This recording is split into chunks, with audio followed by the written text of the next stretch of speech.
What if everything you've been apologizing for forgetting names, overthinking decisions, having your best ideas at 2 a.m. are actually signs of genius-level intelligence? I'm about to show you 10 things you do every day that prove your brain isn't broken, it's just running software most people don't have installed.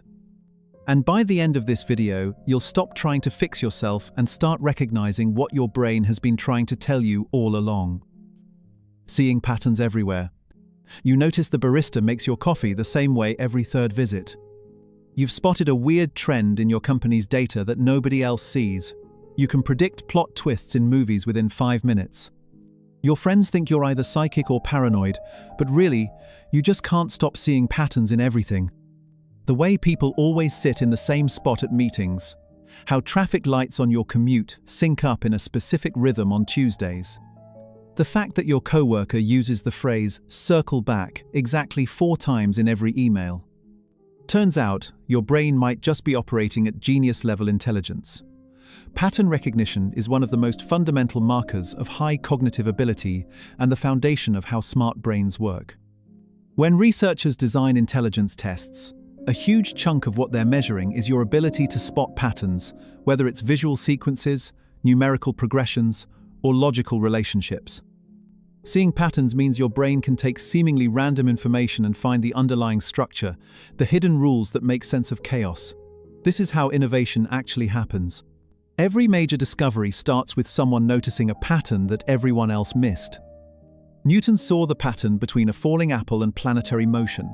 Darwin spotted patterns in finch beaks across islands. Your brain is running a sophisticated prediction engine in the background. Every pattern you notice gets stored, tested, and used to anticipate future outcomes. This is why you can walk into a situation and immediately sense something is off, even if you can't articulate why. Your brain has processed thousands of micro-patterns, contextual clues, and behavioral signals, and it's flagging an inconsistency.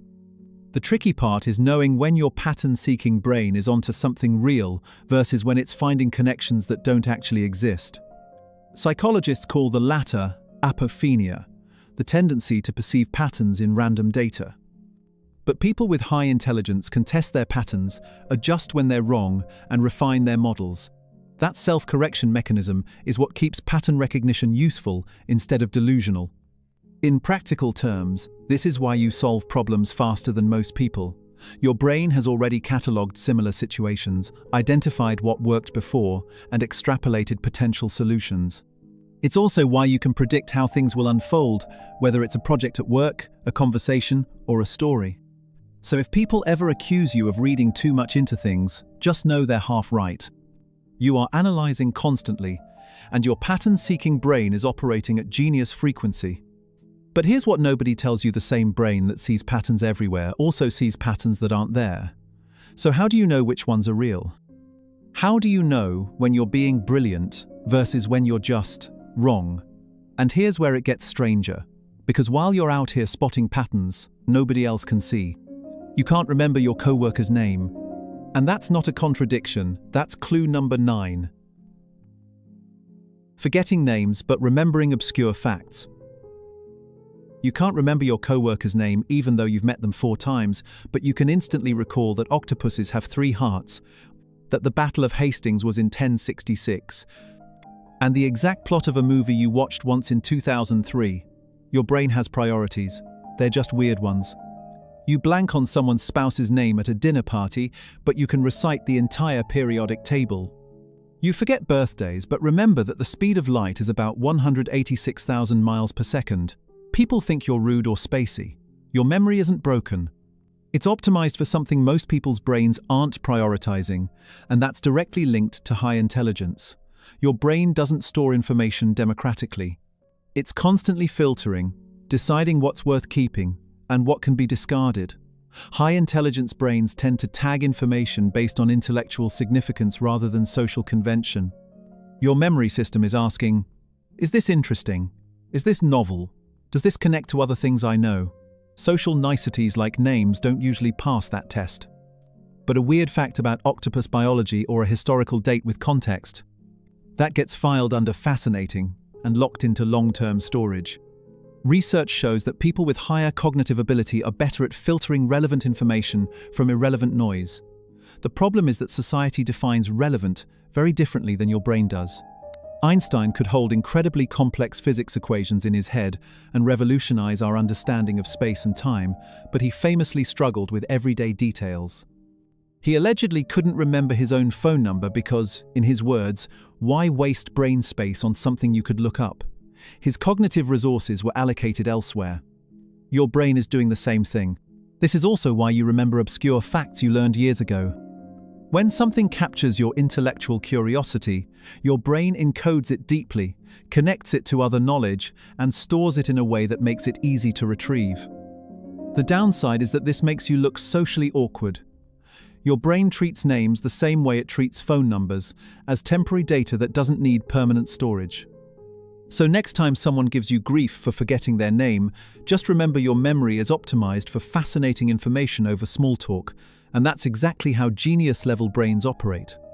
Your brain is optimized for fascinating information. But what happens when the world punishes you for forgetting the important stuff? What happens when being brilliant at one thing makes you look incompetent at everything else? And that's not a coincidence. Your memory works different. Your patterns work different. And here's the really uncomfortable part, so does your entire sleep schedule. Peak thinking hours at night. It's 2 in the morning. Everyone's asleep. You should be asleep.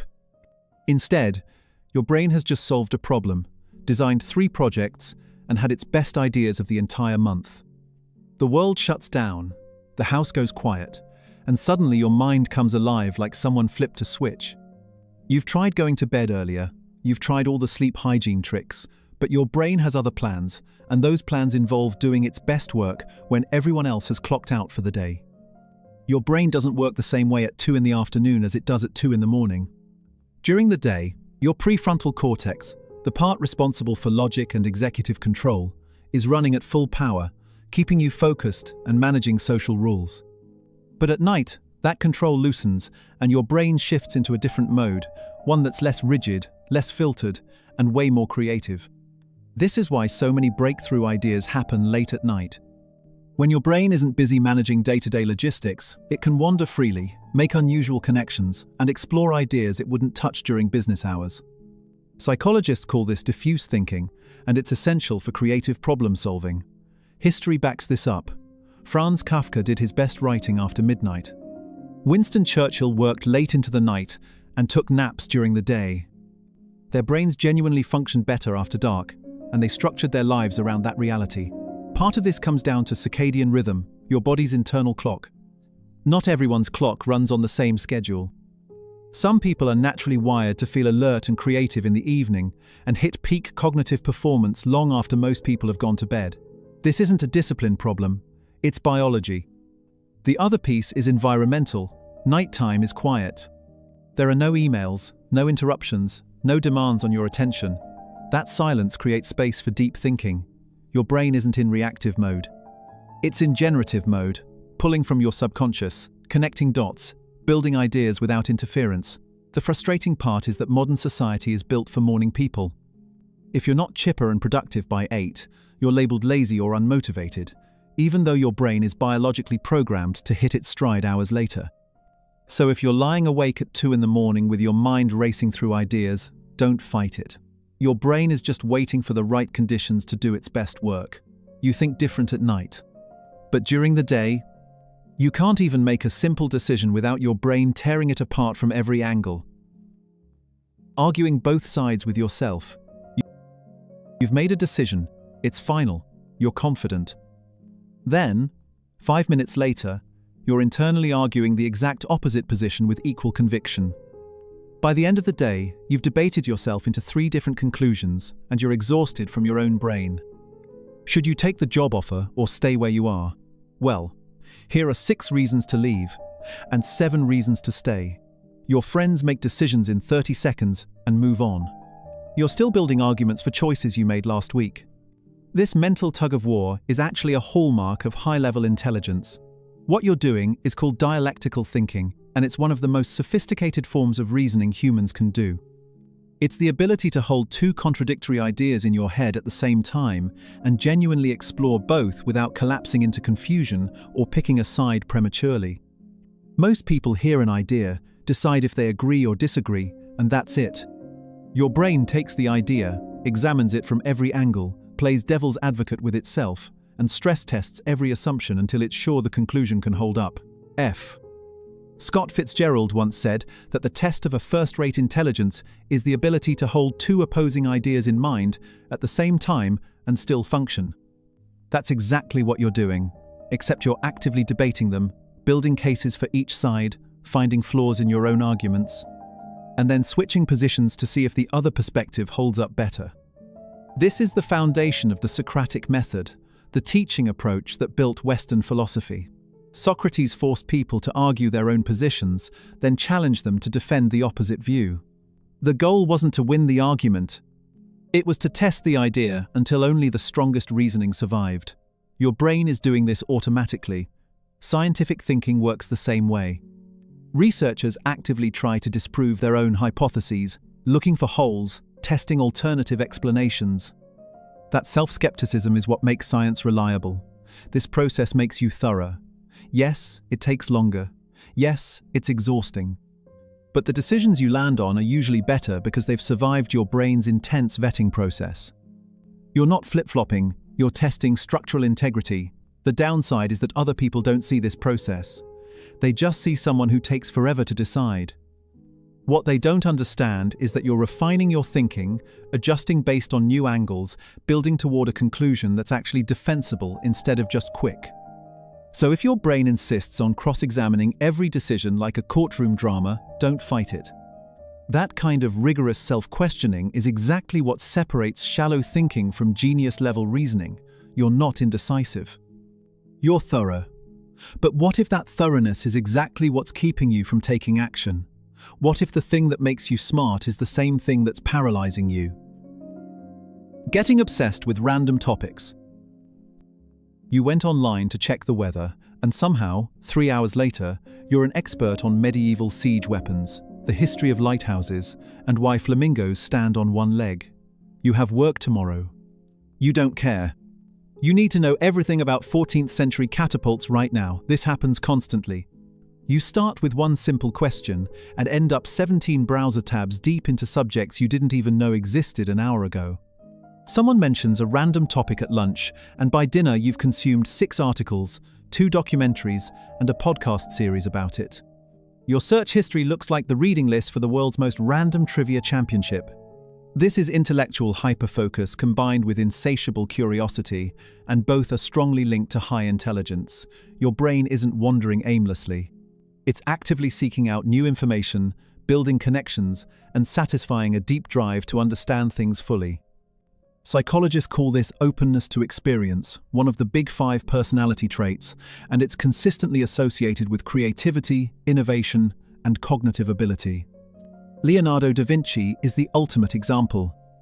He studied anatomy, engineering, botany, geology, mathematics, and anything else that caught his interest. Those seemingly unrelated obsessions fed into each other. His understanding of water flow informed his art. His anatomical studies improved his sculptures. His engineering sketches were decades ahead of his time because he was synthesizing knowledge from multiple fields that nobody else was connecting. There's also a neurological component. Learning new things triggers dopamine release, the same chemical involved in reward and motivation. For some people, that dopamine hit is powerful.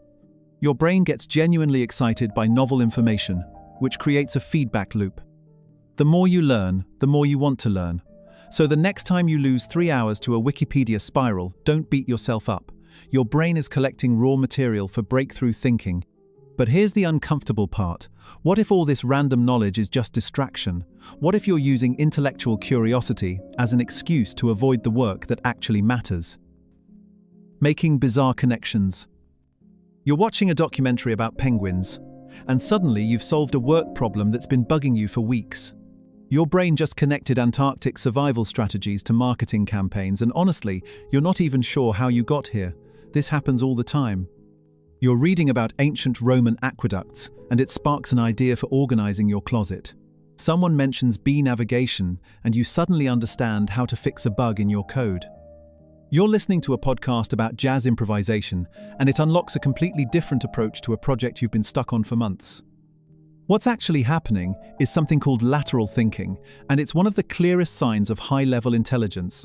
Most people think in straight lines. They stay within categories. If they're working on a business problem, they look at business solutions. Your brain doesn't work that way. It ignores categories entirely.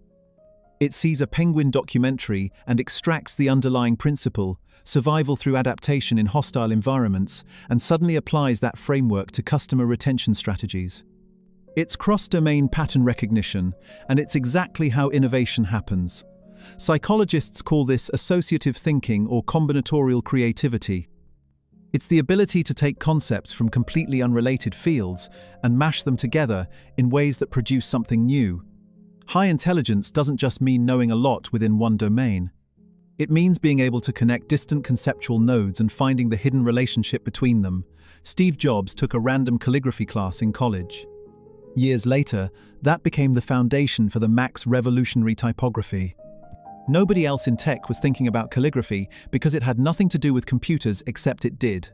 Most challenges don't have obvious solutions within their own category. Breakthroughs happen at intersections.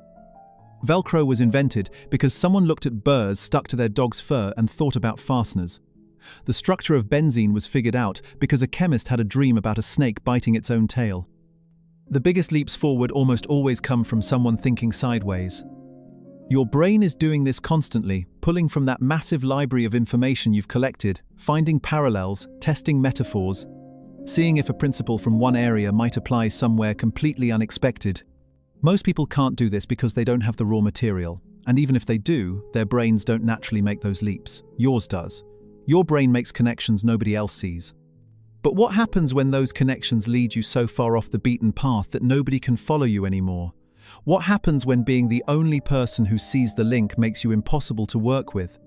We're halfway through, and if you're recognizing yourself in this, you need to hear this. Every day you spend trying to think like everyone else is a day you're not using the full capacity of your brain. The cost isn't just wasted potential. It's exhaustion, it's imposter syndrome, it's feeling broken when you're actually extraordinary. Questioning obvious truths. Someone says, "That's just how it's always been done," and instead of nodding along, you hear yourself say, "But why?" And then, "But why?" Again and again. Until everyone in the room is looking at you like you're a toddler with a philosophy degree. You genuinely want to know, why do we do it this way? Who decided this was the best approach? What happens if we try something different? Most people hear these questions and think you're being combative. What they don't realize is that your brain physically cannot accept, because that's how it's done, as a legitimate answer. Questioning assumptions is one of the clearest markers of high intelligence. It's not about being contrarian. It's about intellectual rigor. Critical thinking requires you to examine foundational premises instead of just building on top of them. Most people are taught to accept what they're told and trust that someone smarter already figured out the best way. Your brain doesn't work like that. It wants proof. It wants logic.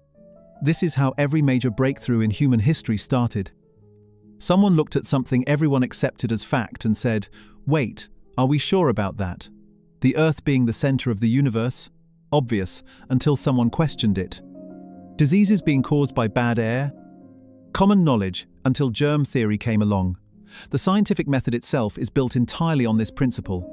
You don't just observe something and call it truth. You question it. You test it. You try to prove yourself wrong. That skepticism is what makes science reliable.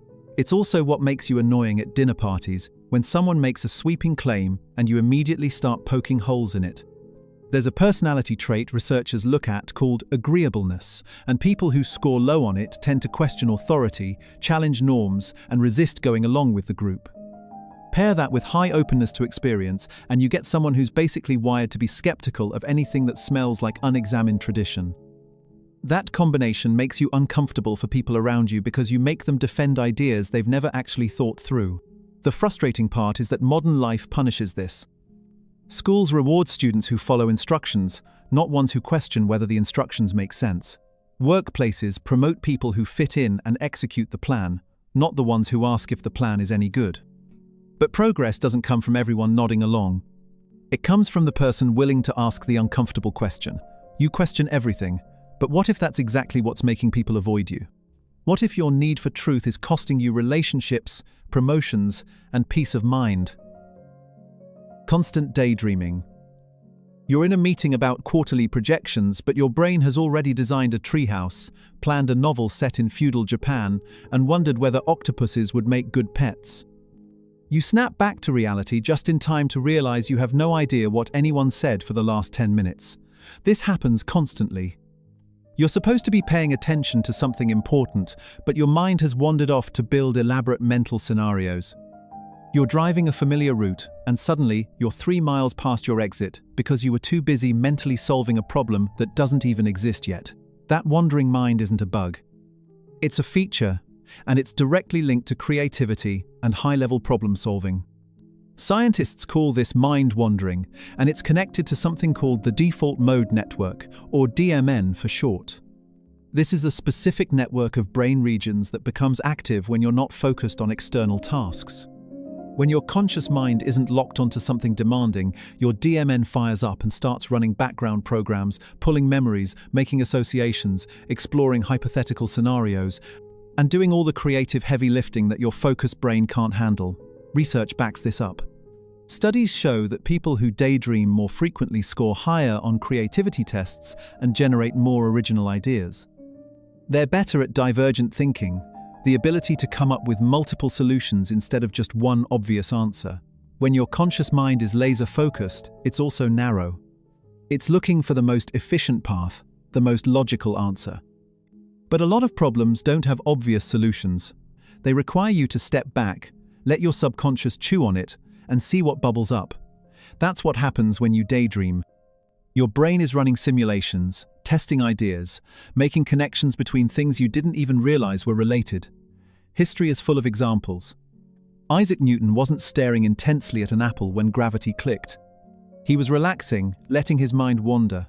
Archimedes had his famous eureka moment about water displacement while taking a bath, not while sitting at a desk trying to force the solution.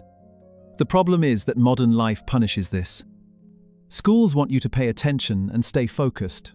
Workplaces measure productivity by how busy you look, not by the quality of your ideas. If you're caught daydreaming, you're labeled lazy or checked out, even though your brain might be doing the most valuable work of the day. Your brain solves problems when it wanders. But what if everyone around you just thinks you're not paying attention? What if your greatest strength looks exactly like your biggest weakness? Talking to yourself out loud. If you've ever been caught having a full-blown conversation with yourself in the grocery store, complete with hand gestures and different voices for different points, congratulations.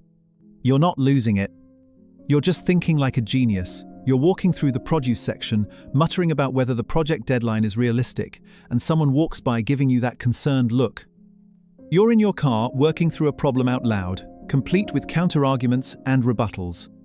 You're at home pacing around your kitchen, explaining something to absolutely nobody, using your hands for emphasis like you're giving a TED talk to an invisible audience. It's embarrassing when you get caught, but it's actually one of the clearest signs of high cognitive function. Self-directed speech, the technical term for talking to yourself, is directly linked to complex thinking and problem-solving. It's a cognitive tool. When you externalize your thoughts by speaking them out loud, you're taking the chaotic, overlapping mess of ideas bouncing around inside your head and forcing them into linear, verbal form. That process of translation clarifies your thinking in ways that staying silent simply can't. Albert Einstein walked around muttering to himself, working through problems verbally. Even modern thinkers and creators admit to doing this. It's because verbalizing complex ideas makes them easier to organize, test, and refine. Your brain processes spoken language differently than internal thought, and when you hear your own words, you can catch gaps in logic, notice inconsistencies, and build on ideas more effectively. Developmental psychologist Lev Vygotsky studied how children use private speech, talking to themselves while playing or solving problems, and found that it's a critical part of cognitive development. Kids narrate what they're doing because it helps them think through tasks. Most people assume we grow out of this as adults, but some people, especially those with high cognitive demands, never fully internalize it. They keep externalizing because it works better. When you think silently, your thoughts can stay vague and unfinished. But when you speak out loud, you have to commit. you have to finish the sentence. You have to articulate the idea clearly enough that even you can understand it. That forces a level of precision and coherence that internal thinking doesn't require. The awkward part is that it looks weird. People who don't do this think you're talking to ghosts, but the truth is, you're just externalizing a high-level cognitive process that most people keep locked inside their heads. You externalize your thinking because it makes you sharper. But what happens when the world interprets that as instability? What happens when the tool that makes you brilliant also makes you look unhinged? Overthinking simple decisions. You've been standing in the cereal aisle for 7 minutes, mentally calculating the cost per serving, nutritional value, and long-term satisfaction potential of 12 different boxes. Meanwhile, the person next to you grabbed Lucky Charms and left 3 minutes ago without a second thought. This happens everywhere. You're at a restaurant staring at the menu like it's a legal contract. You spend 20 minutes scrolling through Netflix, analyzing every option, reading reviews, considering your mood, and by the time you pick something, half the evening is gone. Simple decisions that most people make in seconds turn into exhausting mental marathons.